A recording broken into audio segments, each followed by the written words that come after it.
see. Well, welcome everyone. I'm so glad that everyone can join us today. We are here, oops, so sorry, for the California Fire Safe Council 2021 Utility Grant Opportunities Informational Webinar. So a lot of you folks probably signed up for one of these grant opportunities webinars. They're one combined webinar for today. We'll be talking about the two opportunities that we have available. The first one is the 2021 PG&E Wildfire Ready and Resilient grant opportunity, as well as the 2021 SCE or Edison International Fire Safe Council Capacity Grant opportunity as well. So just everyone knows this meeting is being recorded, as well as the fact that we will provide the recording on our website, the copy of the slides for this presentation, as well as other helpful information. So the agenda for today, we are going to talk about who we are as an organization. So for those that I have not met yet, hello, my name is Becca Joyner. I am a staff grant specialist at the California Fire Safe Council. And today we'll be talking about, like I said, two grant opportunities. We have that Edison International grant opportunity, where we'll talk about the eligibility for that grant, the types of projects that can be funded under that grant, and then the timeline. And then as well as the PG&E grant opportunity, similar topics. The only difference is that grant also has a component from our program and outreach team for grantees that will be selected in that grant as well. After the webinar today, you will receive an email, as well as when your Zoom closes, you should be prompted to complete a survey. This will just be asking some information about your organization, which grant you're applying for, and which county you reside in. If you have any questions, like I said at the beginning, there is a Q&A function through Zoom. So there is a chat and a Q&A. If you have a question, please be sure that it gets into that Q&A section of Zoom, so that way we're able to track all of the questions that we get, so we can put them in a frequently asked questions and also provide that on our website for folks that weren't able to attend today's webinar. And then, as I said, the PowerPoint in recording will be available on our website after the webinar concludes today. So who are we? The California Fire Safe Council was created by the California Fire Alliance and CFFC. We were originally established in 1993, but then became a 501c3 and a grants clearinghouse in 2003. You can find us online. We've provided a link to our website. And then here's a list of agencies that have provided funding to CFFC for us to become that grants clearinghouse and sub-grant within communities throughout the state of California. Our early days were spent creating a statewide network of interested organizations and individuals. And since 2004, we have provided over 900 grants that have totaled in over $100 million to organizations and agencies throughout the state of California. And as you can see, our motto here on top of the slide, that our goal is to be California's leader in community wildfire risk reduction and resiliency. So what is a grants clearinghouse? So we get funding from a primary funding source. In this case, that would be either PG&E or Edison International, depending on the grant you'll be applying for. And they provide funding to promote wildfire resilience, prevention, and preparedness. It's the grants that we seek out. And we, the California Fire Safe Council, are the recipient of those funds. And from there, we are a pass-through entity. So then we have sub-recipients or sub-grantees. So that would be where you are in this application process. So you're either the applicant organization, or if applicable, you may also have a fiscal sponsor that is supporting your application. And if awarded, you would be the subrecipient that would then provide services to beneficiaries. So these are the public or specific groups that are supported by the grant activities from the funding of these grant opportunities. Here's our team. This is our clearinghouse team that you can see here. Of course, we have our executive director, Hadi Jalan, and her contact information there. We also have on our call today Amber Gardner, our clearinghouse manager, and then 2 grant specialists, myself, so Becca Joyner, I'm a staff grant specialist, as well as my colleague Thomas Schumacher, who's also a staff grant specialist, and he'll be telling you a little bit more about the PG&E grant later. So if you have any questions about these grants, we'll be who you contact, and we'll have our information again at the end of this presentation.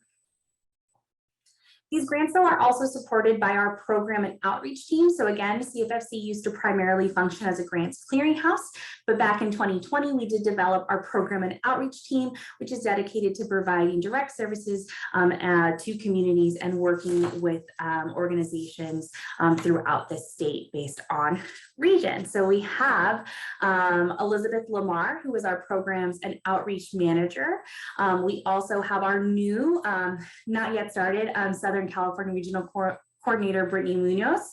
And then we also have Brooke McAllister, who is our Central California Regional Coordinator. And then also on the call today, we have Mike Wilson, our Northern California Regional Coordinator as well. And then additional support, we have our IT and data administrator, Delana Scott.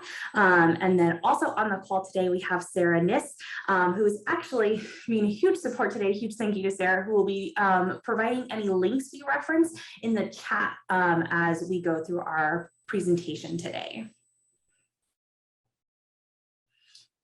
So let's jump into the first grant opportunity that we're going to be discussing today. And that's the Edison International or Southern California grant opportunity.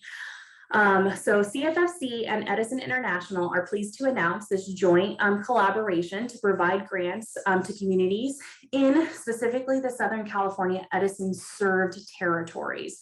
So you can see this map here where those territories are. We will look at another map in a slide or two that'll go through those territories again. And if you're unsure, they were also provided on our website in the handbook for each of these grants so that you can confirm whether or not you're in that area. And as you can see, some of the counties have some of their county is served or not.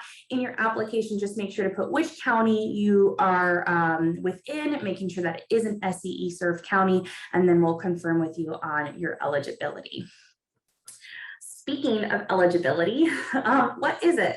So projects are required, again, to be within that Southern California Edison International Service Area boundary. We are asking that grant applications request $25,000 per application, and that no individuals or for-profit entities are eligible to apply. And we do encourage applicants to collaborate with their local community-based fire safe councils or similar organizations in your area.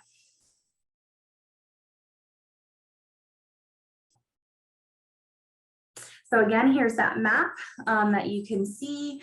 The counties are maybe a little light on your screen here, but the yellow area is the service area of SCE. So as you can see, there are those portions of counties that are not within the service area, but again, we will work with you on confirming your location. What are some examples of projects that this grant includes? That would be capacity building is a big one. That's the primary focus of this grant. We want to make sure that we are building capacity within these communities. So that could be for someone that's, a new or emerging fire safe council, or as well as just providing organizational infrastructure, which can include equipment. And then there are other grant opportunities that this can cover as well. So you can apply for a community outreach or preparedness grant. So that could be developing a community wildfire protection plan, or developing just educational publications, things like that for your community. Additionally, it could also include hazardous field treatment. So that could be, we want to schedule a chipper day. We want to have some defensible space activities within our community, or even just that, again, purchasing small equipment such as chippers or chainsaws. But again, this isn't the say all be all. Other projects of this nature will be considered as well.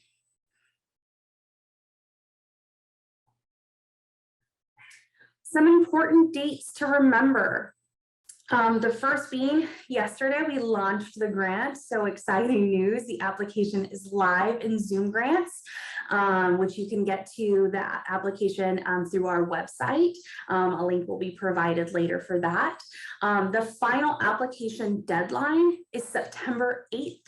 2021, and projects are expected or estimated to begin on October 1st, 2021.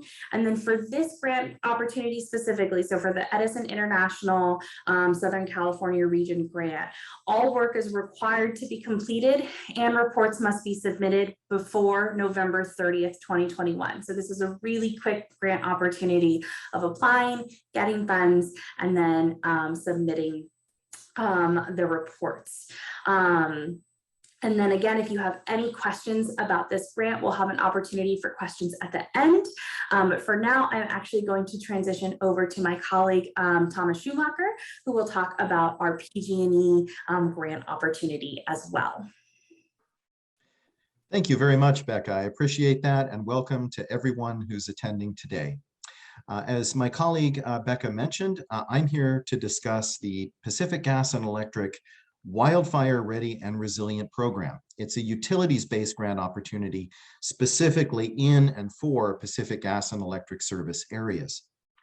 With that being said, without any further ado, the California Fire Safe Council is pleased to partner with Pacific Gas and Electric to provide $500,000 in funding to distribute to counties within PG&E's service territory. Next slide, please. And here on this screen, you can see highlighted in blue PG&E's service area map. If you have any questions about this, please feel free to reach out. This resource will be available for you in the handbook, so no worries about that whatsoever. But if you have any questions at all, feel free to reach out to me. My contact information will be included a little bit further on in the presentation as well. Next slide, please. This map is to show you the areas of California that are most at risk for disastrous wildfires. You can see the more intense the red color, the more serious the risk is. And coincidentally enough, a great deal of PG&E territory coincides with, is coterminous with, the high-risk areas throughout the state. This highlights the importance of the work that's being done. Next slide, please.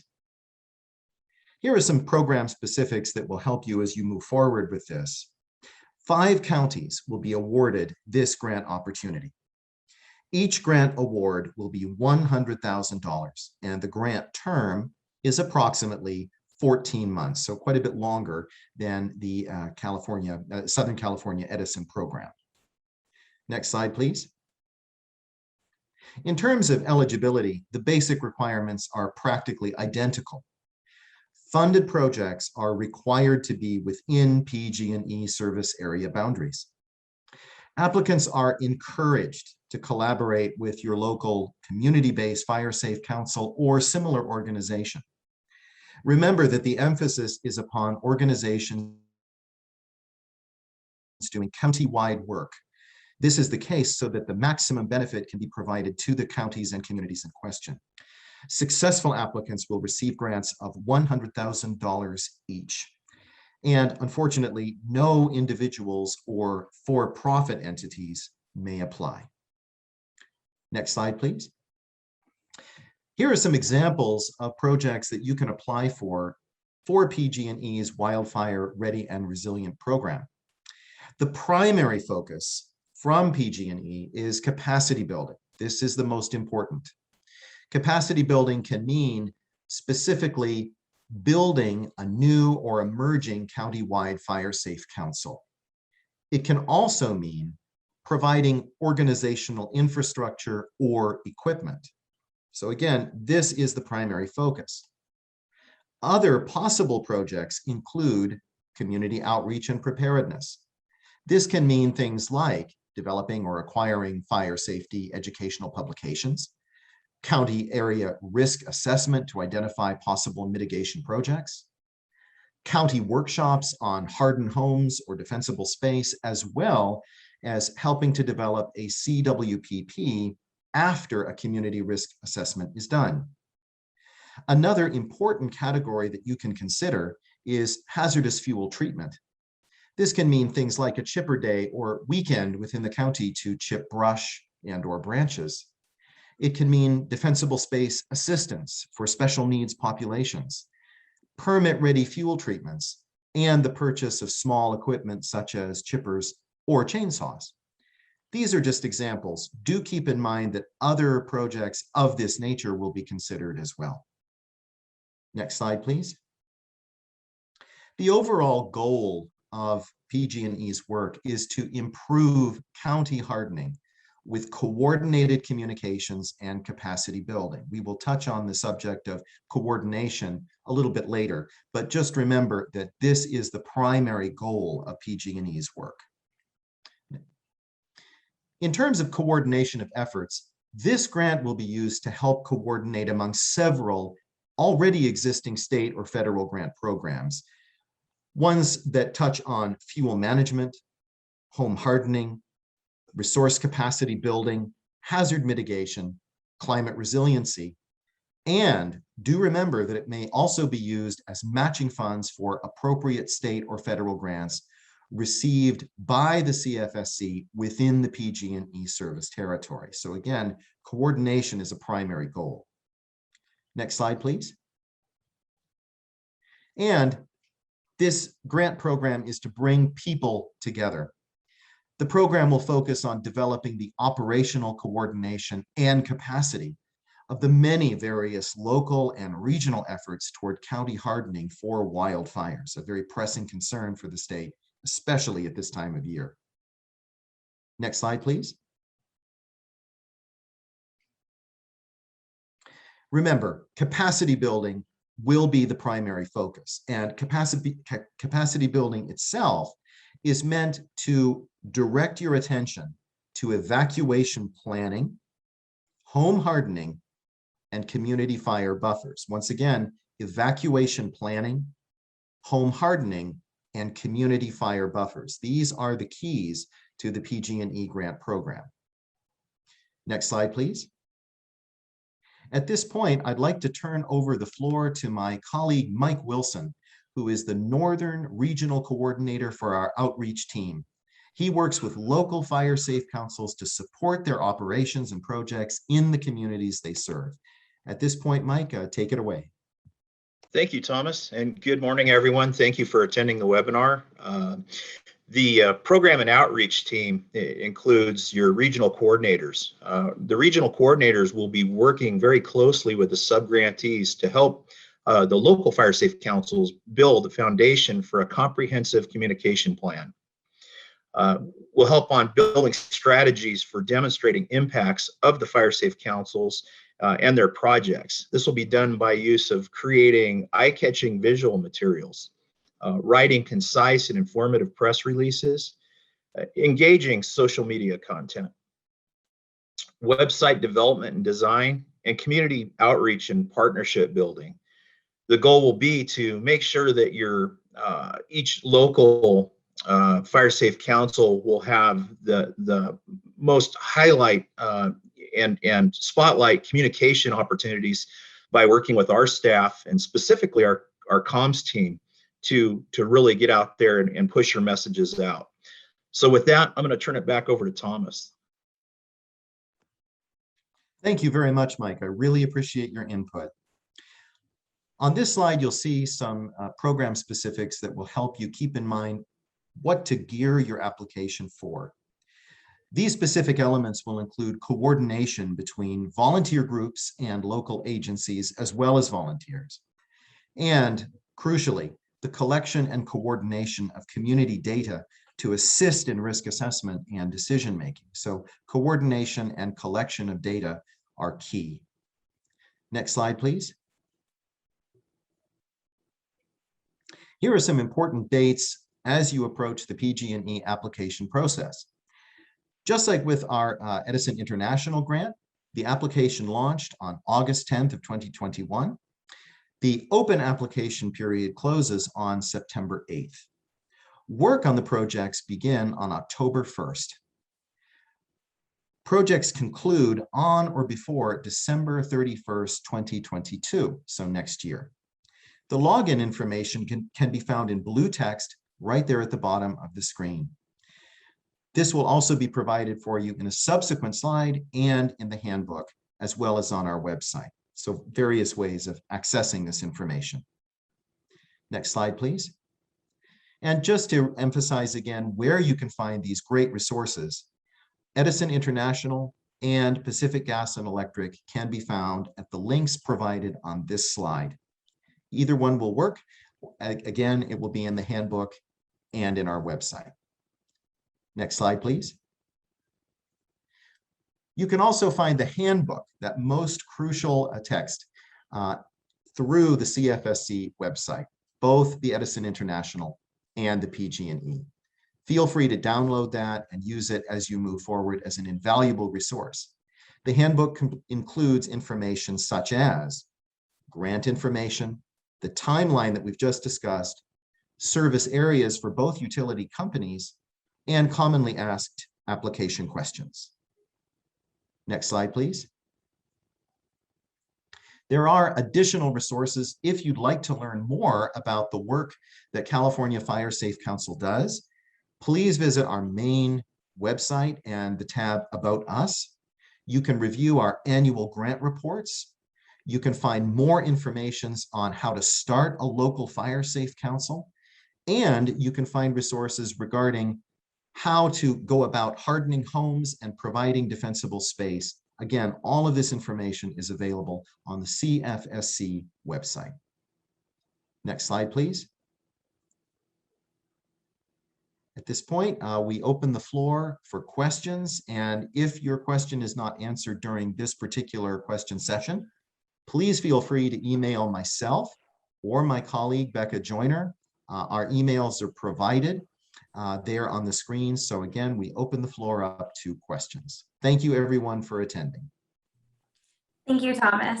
Just to follow up on that as well, please make sure that you're putting your questions in the Q&A section at the bottom of your Zoom grants. I did see that some of the questions did come into the chat. So I saw one that was specifically in regards to what is the end date for the SCE grant. So that grant, again, is very, very quick turnaround. It is November 2021. So it'll run from August 1st, 2021 to November 30th, 2021. And let me see. Amber, who is our wonderful clearinghouse manager, is asking folks, if you did ask a question in the chat, to also please put it in the Q&A section. Again, that's how we're able to keep all of our questions together, so that way they can go on our FAQ sheet. So let me see.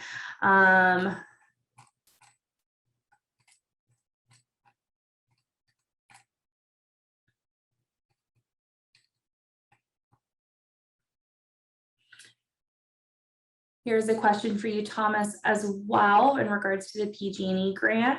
May a grantee subgrant or subcontract services for a for-profit for a specific element, so like a contract for communications, things like that? That's a very good question. I believe that would be all right, but I would have to speak under correction or do some additional research just to double check. So feel free, whoever submitted that question, just send that to me in an email and I'll do some research to make sure the information I give you is 100% accurate. Great question. Wonderful.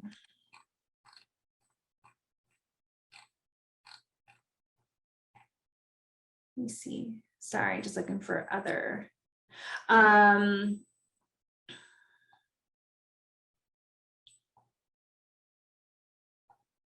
So sorry.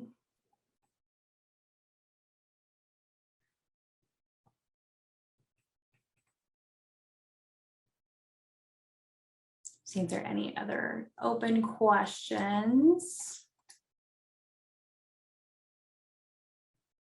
So there was a clarification for the PG&E grant of whether it's communities versus counties. Would you like to elaborate on that, Thomas? Yes, absolutely. That's a great question. The focus for PG&E is on counties.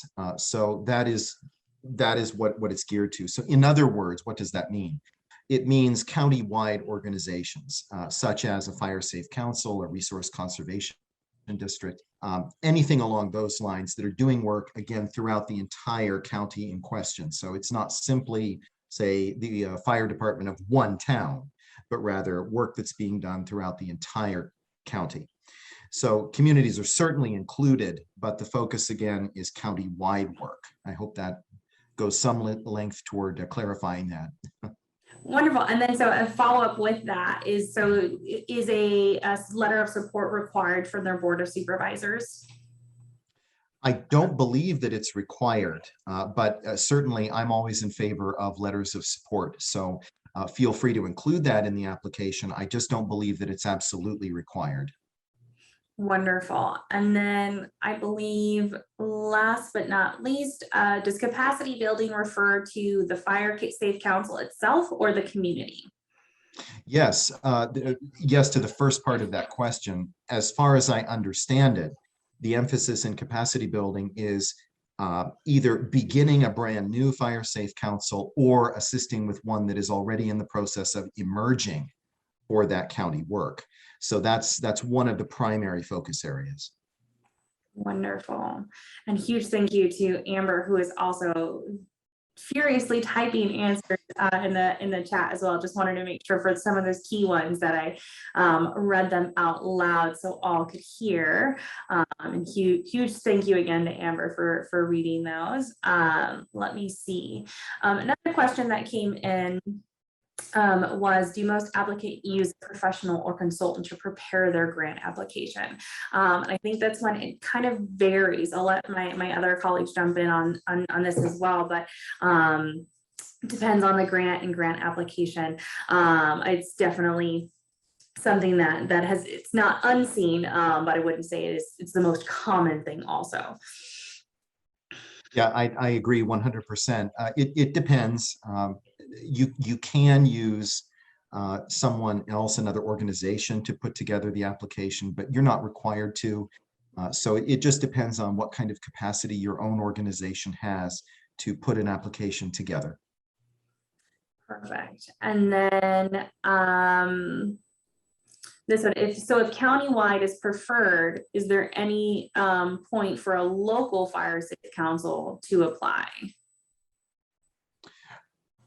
I would say that yes, if a local fire safe council is doing work that collaborates with the entire county, then it certainly would not be wasted effort to apply. I know that our clearinghouse manager, Amber, is also typing an answer to that, maybe to sharpen it, but I would say that just so long as the focus is on county-wide work, I think it would be absolutely worth your while to put in an application. Wonderful. And then a great question that came in for both grants is of what's required in regards to matching or match funding for these grants. And there is not a match requirement for either the PG&E or the Edison International Grant. So just want to make sure that everyone was able to know that question as well. No match requirement. So exciting news, but these grants can be used as match. So also exciting. Okay, let me just double check here if there are any other open questions. Another question that came in that Amber answered in the chat or in the Q&A was, can capacity building only fund new staff, or can it be used for to support existing staff? And the answer was both. Yes, it can be used for both of those. Let me see. All right, we'll give folks another minute to type in any questions.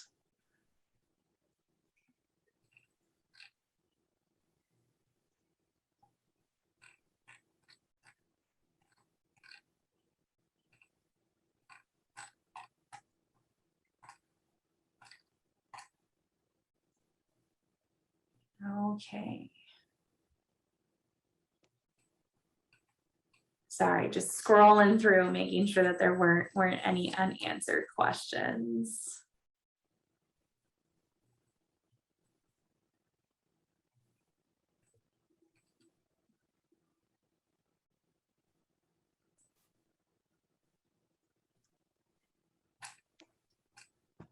Okay. Sorry, everyone. Scrolling up and down. All right.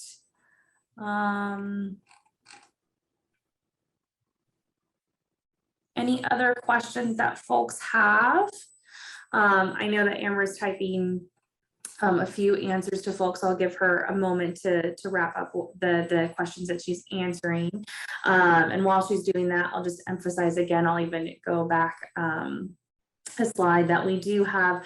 Both of these grants on our website have their own individual grant page where you can go and you can get all of that information that we discussed. So there's that application handbook as well that includes the timeline and includes information about the grant, that map with the service areas, as well as one thing that we didn't go through here today, the questions that are in the application. So you can go to that handbook and get the questions that will be in the application, so you can write them out in a Word doc beforehand, so that way when you're going into Zoom grants, you can just copy and paste your answers there. And so just a note about Zoom grants, it does save automatically. You'll have to click out of a box and a large box will pop up that says saving. So make sure that that is visible, and doing it in a Word doc and having it ready can make it a little bit easier. So that way it's going through just a little bit smoothly. And I know Zoom grants can sometimes be a little slow. So I just want to go back here to make sure that there aren't any questions that were missed.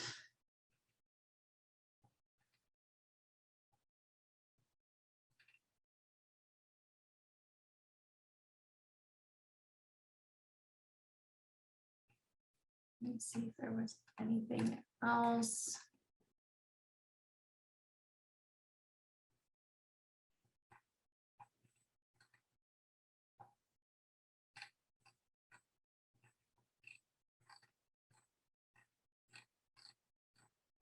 Okay, I will say that if your question was answered, I think that our remainder of our time is just going to be making sure we have time to answer all of those questions. So if your question was answered, the Q&A and frequently asked questions will be again provided on our website if you need to hop off, and then we will make sure that you all have a copy of those as well. Let me see. And then no one has raised their hand also. So just making sure that that isn't there. Okay. Wonderful. Well, thank you all so much for attending. We'll just kind of stay on for a little bit to make sure that we're getting those questions answered for our other panelists on as well. If you have an answer to a question that you can kind of help out Amber in getting those answers written out, if there are any new ones, that would be great. Other than that, just thank you all so much again for attending. Let's see, we did have another question that came in about shaded fuel breaks, and if that qualifies for either of these grants. And yes, it qualifies for both of the grants, so either PG&E or SCE. And if you have any questions, again, reach out to Thomas and I, and we can answer those specific questions that you have as well. Let me see.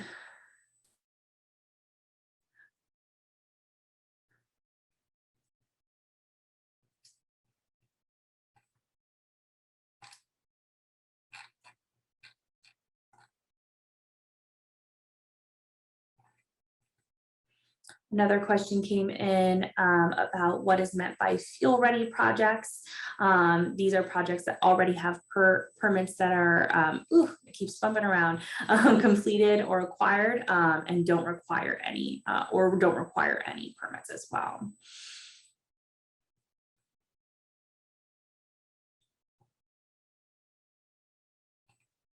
Okay, looking through our open questions.